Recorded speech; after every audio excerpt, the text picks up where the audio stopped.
eventually regression's going to come. It happened under Bo Pelini where they struggled, and then all of a sudden, like 12 in a row, they won like 10 out of 12. You feel that they're on the verge with this team of kind of getting over that hump? Yeah, that one-score loss hump. Yeah, I think so. I think the main thing is what's going to help this football team is they're starting to take care of the football. Yep. The turnovers we're winning the turnover battle. I'm not, off the top of my head, I'm not exactly sure what they're plus so far in the year. But it's vastly improved from where we were last year. So that's going to help. Quarterback plays vastly improved. I think the defense is cleaned up some issues they had earlier in this year. But still, the thing that's still scares me, I've already hit this, was the special teams. But it's going to be a game-by-game scenario. But I tell you what, just taking care of the football is going to help you win close games more times than not.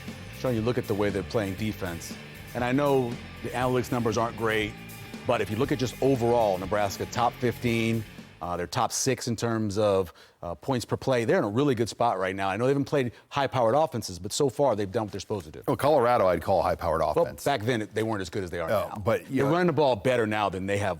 They got in the 2 balance. years. But Nebraska leads the Big Ten right now in sacks. They lead the Big Ten in tackles for loss. Ty Robinson and James Williams are one behind the overall lead for individual sacks in the Big Ten. So they're on a pace to each have 8 sacks right now. And then they've got other guys behind them, like MJ Sherman, that have given them some pass rush. So all the metrics are improved. I thought the comment after this Rutgers game that really got my attention, Greg Schiano, a known defensive mind, an NFL former head coach, said that Nebraska has one of the 5 best interior defensive lines in the country. Wow. And that was his post-game remarks after that game, that he goes, we couldn't block those guys. Nebraska is full of big men. It was his comment after the game. Kind of reminds me of some of the comments you hear when Jay played in Nebraska, when it was Carricker and Moore and Bradley on that D-line. I mean, people just couldn't block those guys back then. Yeah, out of everybody that had a good game, and there were a lot of people, Nash, again, you don't see a ton of numbers, but he was in the backfield almost every play. Yeah. It's his ability to play so well at the point of attack, but get skinny and be able to move his body at times really goes. I think I notice it as defensive lineman. I hope people realize how good, what level he's playing at, because I mean, getting sacks. He's got multiple sacks this year as a 0 technique, a shade, a 1 technique. Doesn't happen. Yeah. Rarely. It's the being able to be the wrestler, understand how you leverage all those things. He's playing Ty's playing great. This D-line is, I mean, the front 6-7 guys are playing much improved from that Illinois game. And how nice is it to bring in a guy like James Williams when the offensive line is a little tired, worn down, you bring in his speed in the second half. Yeah, give Tony White credit. He tuned up some things with the scheme.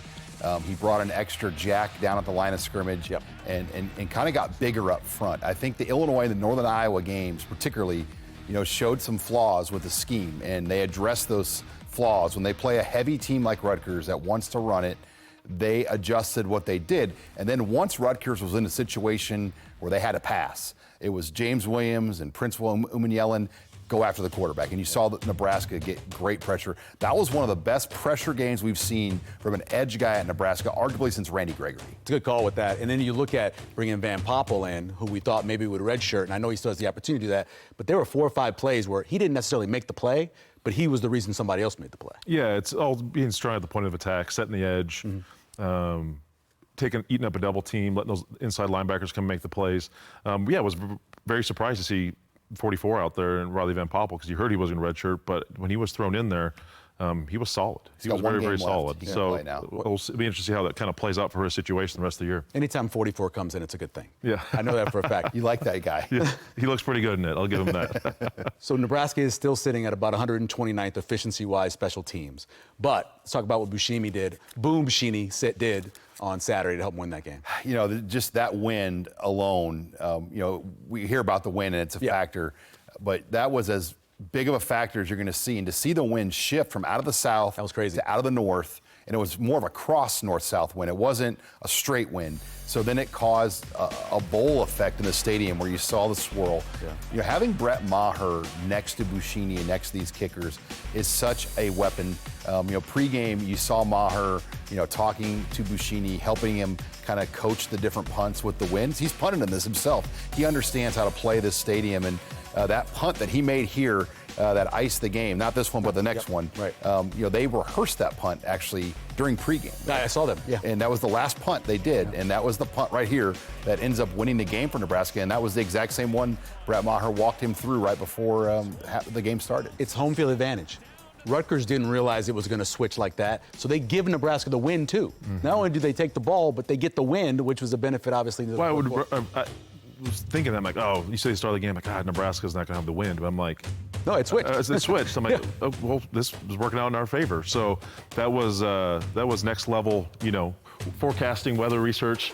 And maybe they didn't realize it. Maybe I'm getting too much credit to them. But yeah, punting in that stadium, kicking that stadium it's always a very unique deal. It's just the swirls and everything like that. But his ability to flip the field, but that fake punt helped them kind of back off a little bit on that last one to give him more time just to kick that 69-yarder to seal that win. And at halftime, they rehearsed the fake punt. So one of the things you'll see Matt Rule's teams do, they go out to the practice fields, and on a play like that, Buschini wanted some reps. He's like, I can't come out and do it on the field. Everyone's going to know. Bad back. So he went out there and practiced that throw multiple times before they came back out, just to make sure they had it down. Because once they saw that Rutgers was bringing everybody and not covering the Gunners up, they're like, well, we got to call. And that's really what it comes down to. Rutgers was bringing more people than Nebraska could block. Yeah. And when they're going to leave Jalen Lloyd wide open, you better be able to make that pass. Well, you heard Rule say that they almost did it in the first one because they had seen it on tape, and it almost did it on the second block as well. Let's talk a little bit more about the way Nebraska offensively doesn't necessarily block great for the run game. For most of the game, it was pretty good pass blocking, but late, all kind of pressure from Rutgers. Yeah, I tell you what, they did some things, ran a couple games. I thought Dylan looked more human in this game too. I think his pocket presence just wasn't as good. Got a little gun shy, I thought, after that first interception, or the only interception he threw. So his presence overall just was a little off after this pick we see here on the screen. But yeah, the pocket was, they ran some games, they ran some ETs, some TEs and stuff like that, and they just didn't pick him up. And that's just going to happen throughout the course of the game. But it just seems like, again, we're in this scenario of why is Nebraska struggling so much in the second half when they have a first half lead? And there's one of the games they ran there and just got beat. Listen, it's going to be a game by game scenario. But I think Dylan's got to do a better job of recognizing pressure, stepping up in the pocket, and maybe getting rid of it a little quicker. He did pull the trigger, too, and I think the wind kind of got in his head a little bit. I think he threw a couple balls. They didn't go like he thought he would, because that last play we showed in that sack, you have Barney coming across. He's open in the flat. He would normally get rid of that, but he thought for a second, held it, got sacked. I think the wind kind of got to him a little bit. And, guys, you look at the stats here in the second half, that 3 of 10 for Raiola, he was 2 of 9. Right. For just 14 yards passing. Right. And so everything just fell apart. And I think with Nebraska not being able to run the ball, especially with the numbers advantage, Rutgers was playing safeties high. You should be able to run in those situations, and Nebraska couldn't move them up front.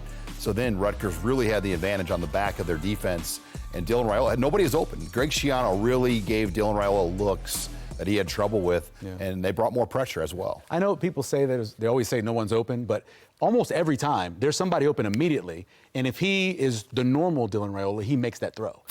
But just for some reason, and maybe it was the interception, as you said, maybe that kind of threw him off. Yeah, I think it's a little bit, right? It's the wind, that interception.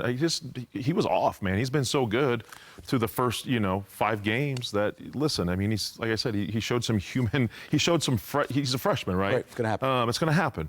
But yeah, he missed, Emmett Johnson was wide open at one time on a wheel route going into that north end zone, missed him. Things were just a little off, and that's going to happen. But like Schiano knows what he's doing too on that side of things. Yeah. So we got to give credit to Rutgers as well.